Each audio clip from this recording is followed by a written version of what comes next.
Welcome to Western Civ Foundations. I'm Elizabeth Johnson.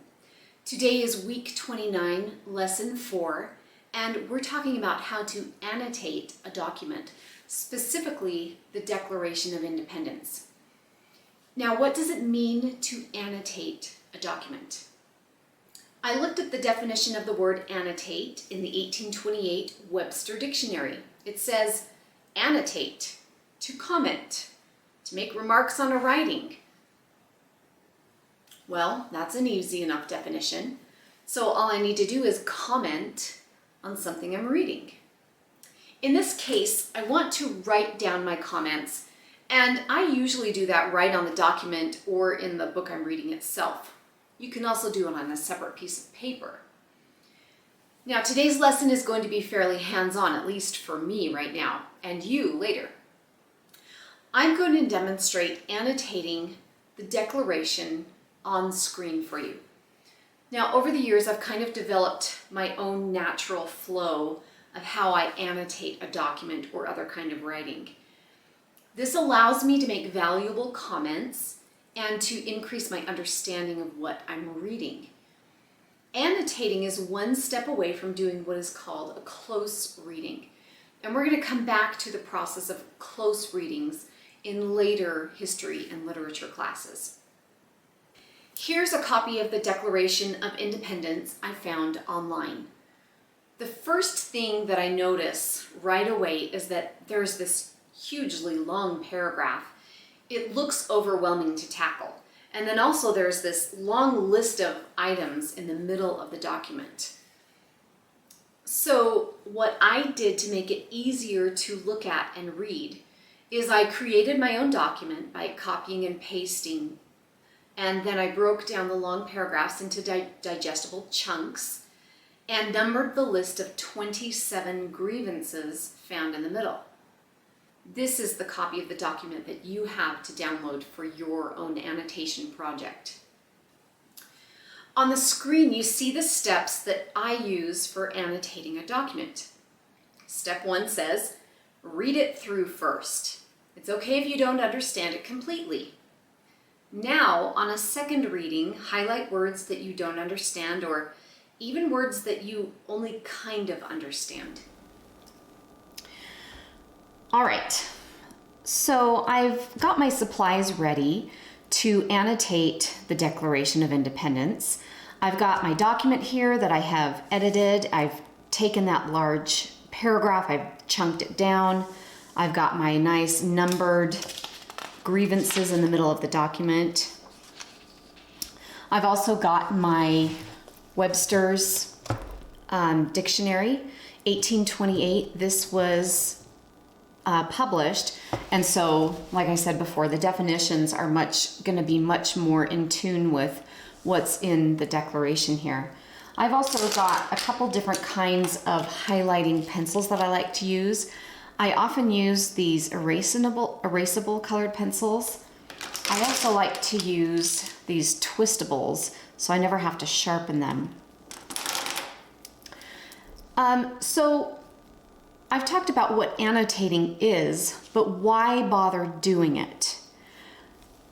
There are some good reasons. First one being, when we take some time to analyze something carefully, to look up words we don't know, to think about phrases in a document or a book that keep coming to our mind that we read again and again, it gives our mind some time to think about the message. And thinking is one of those skills that is so easy to pass over. Taking time to quietly think about something. The next step to annotating a document would be to write about it. And that thinking and writing process is really an indication of what we have learned from something. In fact, being able to write something well shows that we can think well, and it shows how we think.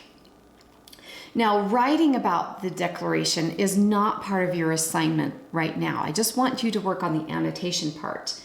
But when we're writing about something, we might consider, what did the author say in this? What did Thomas Jefferson say in the Declaration? Did he argue his point well? And what did I learn from this? Those are some good basic questions to think about.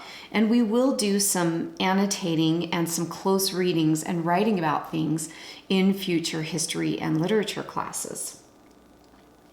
Now, the first thing that I did was I kind of read through it. It's been a few months since I have read through the complete Declaration of Independence. And so I read through it again to remind myself of what's here. And then right now what I'm going to do is I'm going to highlight words that I don't completely know the meaning of. I might highlight several. Many of them I probably understand in context, and that's fine. I probably won't look up every single one if I feel like I can get the definition in context through reading, but I will look up the words that I don't know. When I'm reading a book, I usually just take my pencil and draw a rectangle in pencil around words that I don't know, and then I'll write the definition in the margins. But on a document like this where I've got a nice paper with a blank side, the back side, I'll probably just do my definitions back here for the words that I need to define that are on this page right here. So I'm going to go through and I'm just going to put some boxes around words that I don't know or that I only kind of know. So I'm kind of reading through it. This word assume. Do I really know what that means? I might look it up in a minute. Entitle. I kind of have an idea of what that means, but I think it would be interesting to look up the specific definition. Impel. So now you can see I went ahead and put some orange highlighter in the middle of my squares. So I chose some words that perhaps I have seen a great deal in my life, but maybe I want to get a clear understanding of the definition. And now I'm going to take another color and I'm going to go through and I'm just going to highlight some passages that pop out at me, things that I think are important in this document. So here I go. Of course. This passage has always really interested me. The separate and equal station to which the laws of nature and of nature's God entitle them. We hold these truths to be self-evident, that all men are created equal, that they are endowed by their Creator with certain unalienable rights. That among these, life, liberty, and the pursuit of happiness. Also, another thing that has caused so much argument and disagreement and difference in opinion is this phrase right here, and I know this. We hold these truths to be self-evident, that all men are created equal. This word equal is defined very differently, and many people have questions about what did Thomas Jefferson mean? Was he talking about equality in outcome, equality before God, equality before the law? You know, unfortunately, I can't give Thomas Jefferson a ring, but we do have, based on writings of the times, we can get a good understanding of what he possibly meant. Let's see, I'm going to continue. So here I've got just a few passages highlighted that are important to me. They may not be the same passages that you connect with.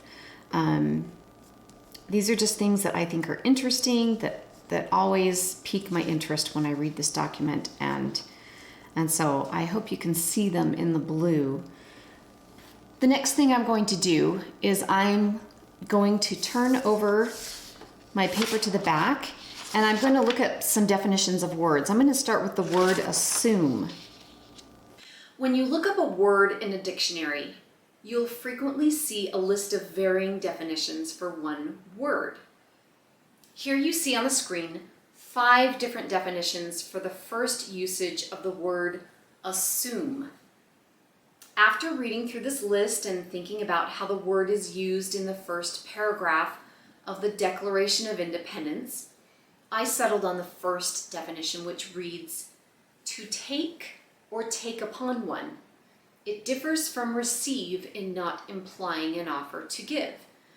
So if you look at this definition and then you go back to the Declaration of Independence in that first paragraph, the word assume seems to reflect more this meaning than the others on that list.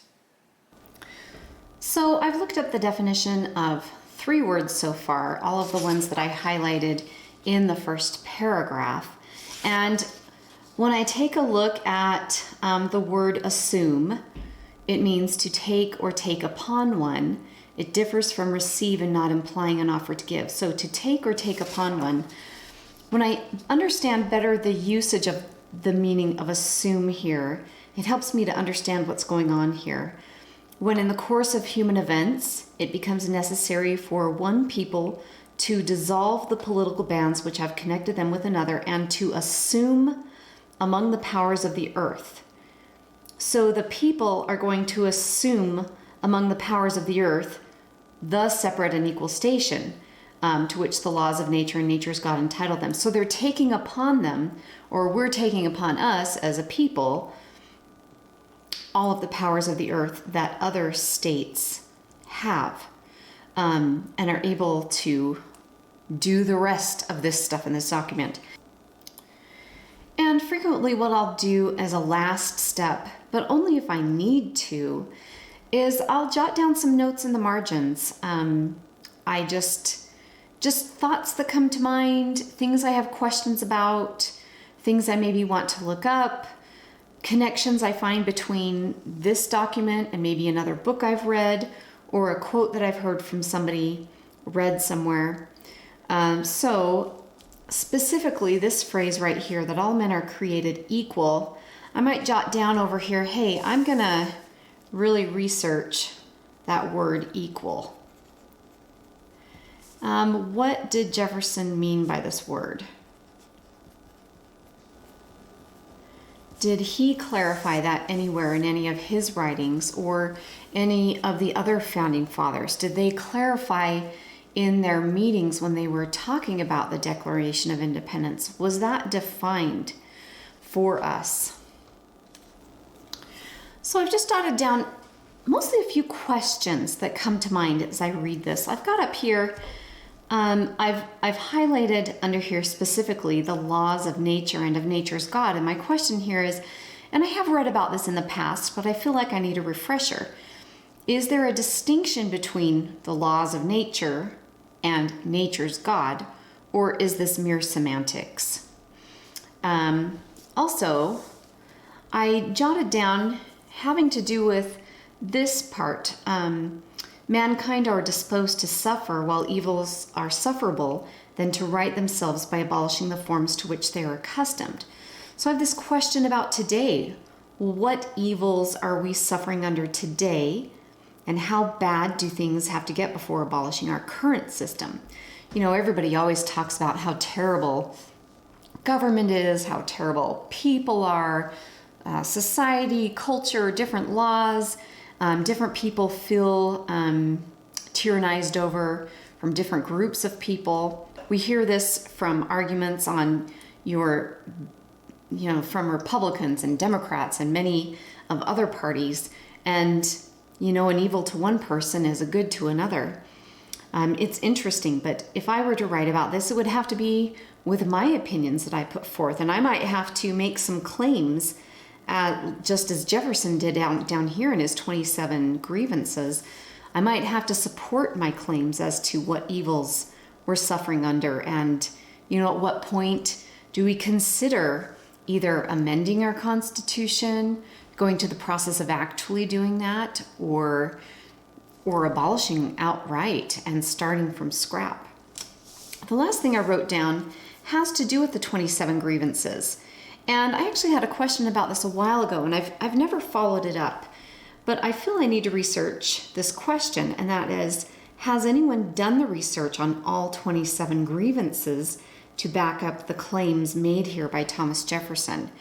We frequently only talk about the taxation without representation without looking at the other 26 items on this list.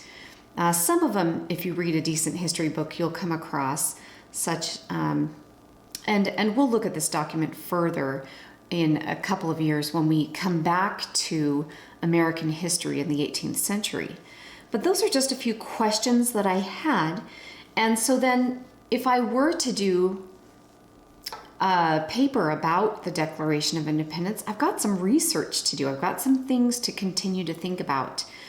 So as you can see, I've done a little bit of annotating on this document, and your job is to annotate the full document and write down questions and comments that you have that come to mind. Share pictures of your annotation on the student forum. I'm interested to see them, and I'm interested to learn from your point of view.